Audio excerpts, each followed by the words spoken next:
साथ जुड़े हुए हैं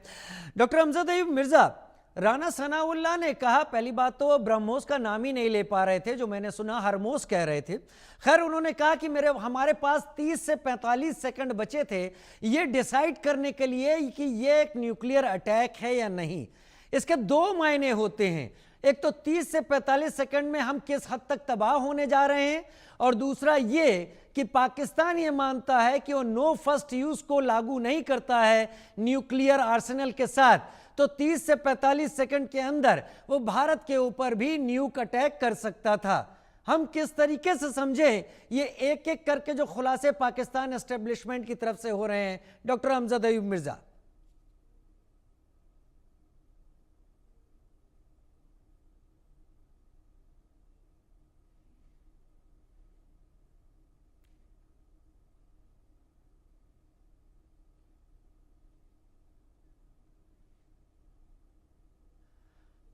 ठीक है, मैं डॉक्टर अमजद अयूब मिर्ज़ा से रुख करूंगा, उनसे बात करूंगा। लेकिन तपेश जी, मैं आपका रुख कर लेता हूं क्योंकि आप मेरे साथ इस वक्त जुड़े हुए हैं।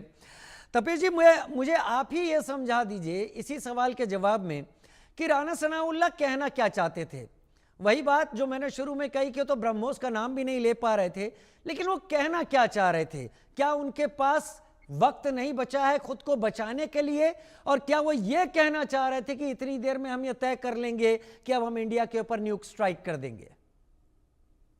जी बिल्कुल, जिस तरह से राजीव जी हमारी स्ट्राइक्स हुई थी, तो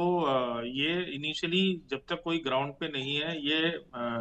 आइडेंटिफाई करना बहुत मुश्किल होता है कि ये न्यूक अटैक है या नॉर्मल ब्रह्मोस अटैक है, क्योंकि ब्रह्मोस का भी वॉरहेड काफी कैपेबल है और जिस तरह से ब्लास्ट होता है, जिस तरह से डैमेज होता है, तो ये आइडेंटिफाई करना थोड़ा मुश्किल होता है। तो ये डेफिनेटली उन लोगों को लगा होगा कहीं इंडिया ने जिस तरह की तबाही हुई, और जिस तरह से एक बार शहबाज शरीफ ने भी बोला था कि मौलाना मुनीर ने उनको रात को 2 बजे जगाया और फोन किया, तो जिस तरह की ये चारों तरफ से घंटियां बजनी शुरू हुई होंगी, क्योंकि जब भी इस तरह के अटैक होते हैं तो बेस से कमांड हेडक्वार्टर से टॉप एयरफोर्स हेडक्वार्टर्स, देन वहां से आर्मी हेडक्वार्टर्स, फिर पॉलिटिकल हेडक्वार्टर्स, तो ये जब घंटियां बजनी शुरू होती है तो पैनिक होता है। और जब इसी को कहते हैं, ये चाइनीज विस्पर होता है कि आप स्टार्ट कहीं से करते हो और इंफॉर्मेशन पहुंचती कहीं और है। तो जब नीचे से ऊपर तक बिल्कुल क्लैरिटी नहीं होती और पैनिक कम्युनिकेशन होता है, तो ये थोड़ा सा घबराहट होती है, और उस घबराहट में ये कम्युनिकेशन, मुझे जो लगता है उनके बयान से, कि ऐसा पहुंचा होगा कि इंडिया ने न्यूक अटैक कर दिया है, तो हमारे पास सोचने के लिए 30-45 सेकंड थे, क्योंकि अगर हम वापस कर पाते हैं नहीं तो हम कर सकते हैं उस अटैक को। अदरवाइज न्यूक्लियर अटैक का जो इंप्रेशन होता है या जो डैमेज होता है, वो 30 से 45 सेकंड में वो तबाह करता है। ऐसा इमीडिएट हीट और शॉक वेव से तो और लाइट से तो होता ही है, लेकिन उसके बाद जो रेडियो मटेरियल को घूमने लगता है, जो स्किन बर्न होनी शुरू होती है, तो वो मेरे ख्याल से इस बात में रेफर कर रहे थे कि हमारे पास शायद उतना टाइम था, लेकिन बाद में हमें पता लगा कि वो न्यूक अटैक नहीं था। तो आई थिंक ये रेफरेंस था उनका। अच्छा, ये रेफरेंस उनका था। मतलब मैं इस रेफरेंस को किनारे कर सकता हूं तपेश जी कि वो न्यूक रिस्पांस का उनका रेफरेंस नहीं था?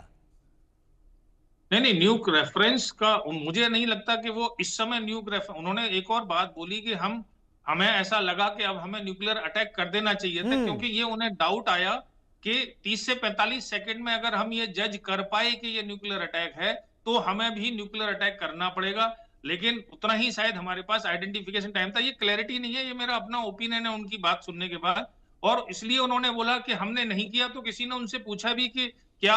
इसमें इंडिया की तारीफ करनी चाहिए कि वो न्यूक्लियर अटैक नहीं, तो उस पर उन्होंने कोई कमेंट नहीं किया और बोला कि नहीं, इसमें कोई तारीफ वाली बात नहीं है। चलिए, ये अपना राना सनाउल्लाह का ये इशारा था कि वो क्या करना चाहते थे, लेकिन